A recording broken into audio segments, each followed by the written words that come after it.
Welcome, Jeremiah 23 and Hoods Project Restoration. I want to give the bottom line on the two fronts that I dealt with. One was to the church, because the churches are in the inner city hoods everywhere, African American churches. So I dealt with that on the issues of tithing and offerings and money, and the money situation relates to money, religion, and hoods. And because churches are in the inner cities as light workers, they're there, and we kind of got to deal with the church issues because they're on the front line right there. They can see what's going on. Therefore, to speak to them, it was, I believe, to be the wisest thing to do, because I don't know anybody else that are even there, that even care.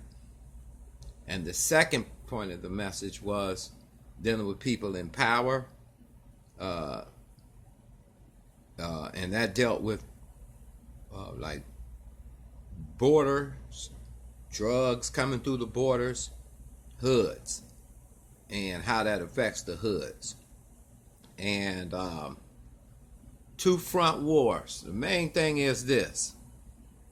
On the politics side, what we see today, the issues of the hood is not represented, man. And I'm not talking children at a young age. They have an opportunity to make good choices and things like that. I'm talking to people that fell through the cracks. So, for example, you have a wave of, let's just say, millions and millions more immigrants, people coming from all around the world, y'all. Well, people that made mistakes, bad choices, and they have records. So they're up against the millions of immigrants from all over the world, y'all, not just South America. They up against them because now they have records. And it goes for any American here in the United States. But I'm pointing out in the African American hoods, when the heroin came and the jobs went out, like in LA, when the car plants went out of the country, that was something that was a vacuum. And you got heroin coming in to soothe that. Then in the 80s in LA, you had crack cocaine coming from South America on the West Coast. Y'all speak for the East Coast where you think it came from out there, but on the West Coast, it came from the southern border going down to South America, Colombia, etc. Now, those issues, as far as politics go of today, and I'm seeing a lot of black faces being represented. We had the situation that just happened with Trump and the three ladies and etc. I understand that, but some of this could be just side. It don't matter if Trump was racist or not. Our issues are still going to be there. The issues of our brothers being employed because of the felons on their record, felonies they have. They are in competition with, man. The odds are stacked so high against them to get a good job. And the number one temptation is to sell the cocaine. And when that happens, the brother gets hard time, and that family is destroyed. So, me addressing Washington and black representatives up there, if you ain't talking about once Trumpet blew a trumpet on the border, we ain't for Trump. We for our issues. Once that drug issue came up and tunnels and how this stuff, Freeway Rick and everything with the cocaine thing down in the West Coast, El Chapo got caught. He was the main supplier of the West Coast, and that is documented. Bottom line is, that's just one man. The bottom line is, to any black leader in Washington, that is an issue. What is your plan? Is what I was trying to ask. To stop those drugs, man, while we try to do the Nipsey Hussle thing. When the Crips and Bloods came together after Nipsey Hussle's death, well, what do you think they came together for? a solution. They were crying out. The man hired felons. The man hired the people that have been forgotten by politicians. Inner cities, people 30 and up. Let's go there. We always got a plan for the new kids and the college kids. That's good. Thank God y'all represented us on that. However, these brothers up here down in the inner cities, man, with these records, gun charges, drugs brung guns. And now I got a concealed weapon. Weapon charges, you don't get jobs. You get drugs, but you don't get jobs. The murders that come behind the guns. Automatic weapons getting you 20 years fed time. How many in the hood? Tons. We got tons. Now, all of this, those are the real issues of inner cities. So all the cussing the people out for the immigration, like the last incident, our civil rights leader had addressed the situation on the border about decent places. Well, they wasn't built for that. They were built to discourage immigrants from coming into the country, even though he did a stinging rebuke, because all human beings should be treated equally and with respect. They wasn't ready for that surge. But certainly if you make it be like the Holiday Inn, you're going to get a bigger surge. Question: how is that going to help black issues in the inner cities where we were already promised jobs and they aren't there? They still haven't been created. Even Obama couldn't create them. So it's an issue. But why would we take jobs when we can make 3 racks a day on the street selling cocaine or whatever the drug is? The bottom line, they're going to choose the other way.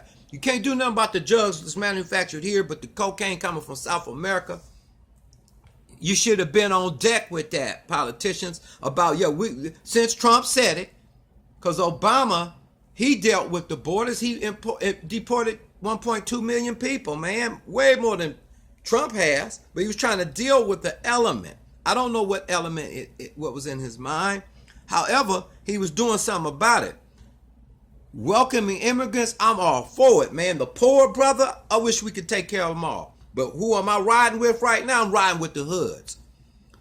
And making a Holiday Inn at the borders to make it comfortable. You fix it for the kids, fix your problems you got, but what is your plan to stop them from coming? Because now it looks like Democrats on board on immigration full scale. But we got these black faces saying, we on board. You ain't even fixed your hoods. You ain't even created the jobs like Nipsey Hussle did, hiring the felons in our neighborhoods. You understand what I'm saying? And that's an issue. So the war is on the drugs first on the border, West Coast. You understand me? To get it out of the hands of my brothers that's getting, shouldn't the police shake them down? What's this? And some ain't even never had it. And what they getting 20 fed time, man, $11 a month, modern day slavery. And we supposed to act like the border ain't a big deal because you say so? And it's a Trump issue? No, don't let yourself, the hatred for Trump, blind you from the issues of the real issues from the hood, which is you got to get rid of the drugs. Very simple solution. At least try to. At least talk about it. At least if you don't want to build a wall, you got to do something containing to the border dealing with the drugs. And if you're going to promote immigration as a black leader, which is fine, I'm for the poor. You got to do it. And how are you going to finance it? How are you going to create millions of more jobs when you ain't even created the jobs down in the hoods? Manchester West and all in South Central, Detroit, Chicago. Come on, bro. Y'all can represent better than that.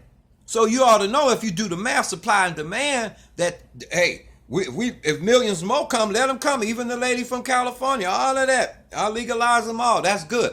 Do that, because that's the poor crying at our gate. But don't you dare do that and forget these brothers. I ain't talking about the college things that we do for the kids that need to go to college. I'm talking about the ones that fell off, man. The ones that made a mistake in an unforgiving so-called Christian nation.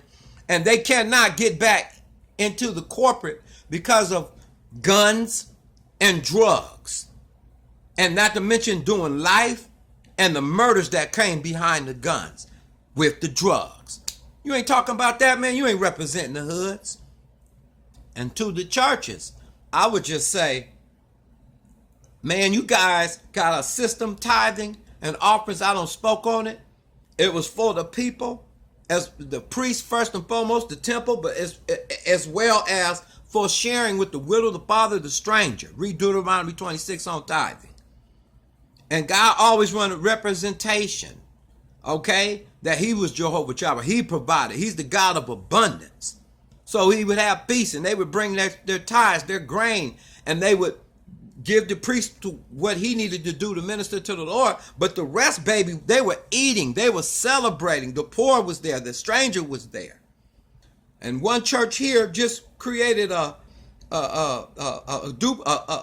duplexes, but a big old apartment complex to buffer low rent on that level, because inflation is eating up the poor, the working poor.